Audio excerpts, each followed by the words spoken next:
اعوذ باللہ من الشیطان الرجیم بسم اللہ الرحمن الرحیم۔ رفعت شان خاتم الانبیاء محمد مصطفیٰ صلی اللہ علیہ وسلم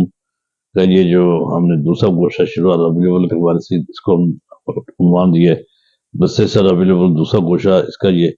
دوسرا حصہ ہے یا دوسرا پروگرام ہے۔ پہلے پروگرام میں ہم نے کچھ باتیں کی ہیں، اب یہ رفعت شان کے بارے میں، نبی صلی اللہ علیہ وسلم کی شان کے بارے میں دوسرا پروگرام ہے۔ مشہور ہم نے پہلے بھی ایک دو آدمیوں کو غیر مسلم مستشرقین کیا یا غیر مسلم جو بڑے بڑے دانشور تھے، ان کے نبی صلی اللہ علیہ وسلم کے بارے میں ان کی خیالات پیش کی تھے۔ اب ایک اور خیال پیش کرتا ہوں، وہ میں پہلے بیان کر چکا ہوں، یہ میں نے اپنی کتاب سے اقتباس لیے ہیں، وہ تو ڈاکٹر حسن محمد صاحب نے پیش روز میں لکھے تھے۔ خیر، اب وہ مشہور مورخ جو ہے، وہ مشہور مغربی مصنف ایڈر منکہم سید طیبہ پر اپنی کتاب لائف آف محمد میں اعتراف حقیقت کے طور پر لکھتا ہے، محمد اس اعتبار سے دنیا کے وہ واحد پیغمبر ہیں جن کی زندگی ایک کھلی کتاب ہے کی طرح ہے۔ ان کی زندگی کوئی گوشہ مخفی نہیں بلکہ روشن اور منور ہے۔ یہ بہت بڑی بات ہے، اتنی بڑی بات ہے جس کو بیان کرنے کے لیے مطلب صحیح چاہیے۔ یہ کوئی ہر ایک ایسی منور اور روشن زندگی کوئی نہیں، آپ کوئی نجی زندگی نہیں تھی، آپ کو سب زندگی پبلک زندگی تھی، آپ کا ایک ایک بات، ایک ایک حرکت آپ کی محفوظ ہے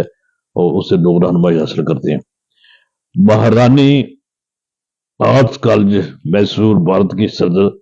پروفیسر راما کرشنا راؤ اپنی کتاب محمد دی پروفٹ آف اسلام میں لکھتے ہیں، محمد بے نظیر ایک عظیم مفکر ہیں، تمام اعلیٰ اور تمام انسانی سرگرمیوں میں آپ ہیرو کی مانند ہیں۔ 20ویں صدی کے اوائل میں 1911 میں بیروت کی مسیح اخبار الوطن نے دنیا کے سامنے یہ سوال پیش کیا تھا کہ دنیا کا سب سے عظیم انسان کون ہے۔ اس کے جواب میں ایک عیسائی دانشور داور بنجاس نے لکھا، دنیا کا سب سے عظیم انسان وہ ہے جس نے 10 برس مدنی زندگی کے مختصر عرصے میں ایک عظیم مذہب، ایک نئے فلسفے، ایک نئی شریعت اور ایک نئے تمدن کی بنیاد رکھی، جنگ کا قانون بدل دیا، ایک نئی قوم پیدا کی، ایک نئی طویل العمر سلطنت قائم کی۔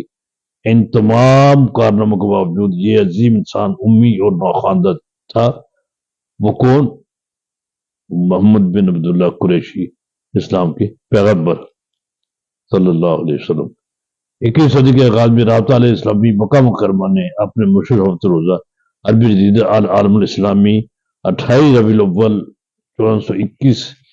ہجری 30 جون 2000 میں ایک اہم خبر انٹرنیٹ سے متعلق شائع کی۔ ایک کمپیوٹر سافٹ ویئر بنانے والے تیار کرنے والی دنیا کی مشہور کمپنی مائیکروسافٹ نے الف سال یعنی تیسرے ہزاریہ عشرے میں ملینیم میں کے موقع پر انٹرنیٹ پر دنیا کے سامنے یہ سوال پیش کیا کہ دنیا کی وہ عظیم ترین ہستی کون ہے جس نے اپنے فکر و عمل سے انسانی تاریخ اور انسانی زندگی پر گہرے نقوش ثبت کیے ہیں، اور دنیا انسانیت اس کی فکر و اثر سے زیادہ متاثر ہوئی۔ کمپنی نے رائے دی اور شخصیت کے انتخاب کے لیے امیدوار کے طور پر 17 شخصیات کے نام ذکر کیے تھے، جن میں انبیاء کرام میں حضرت موسیٰ علیہ السلام اور حضرت عیسیٰ علیہ السلام کے ساتھ سید المرسلین اور خاتم النبیین صلی اللہ علیہ وسلم کا نام بھی شامل تھا۔ سوال کے جواب میں ناظرین نے اپنے علم، مطالعے، معلومات،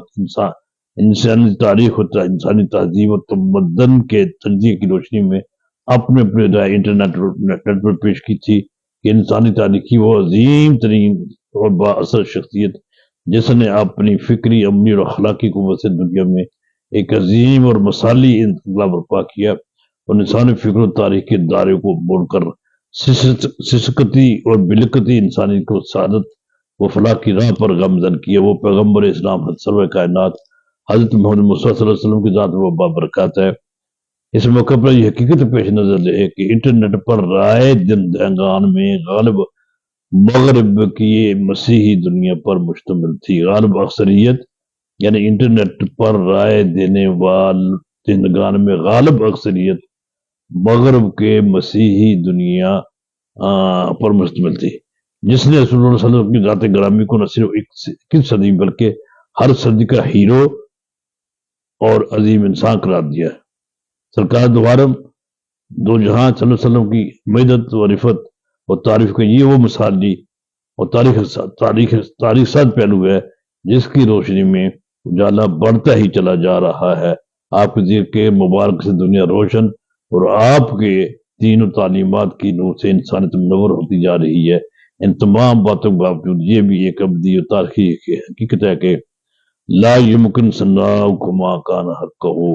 بعد از خدا بزرگ تو یہ خطاب قصہ مختصر لا يمكن صناعكم ما كان حقه بعد از خدا بزرگ تو یہ قصہ مختصر۔ والسلام علیکم ورحمۃ اللہ وبرکاتہ۔ دعا کی درخواست ہے اللہ تعالیٰ ہماری کوششوں کو بارآور کرے، ہمیں نبی صلی اللہ علیہ وسلم کے صراط مستقیم آپ کو اس واسطے کو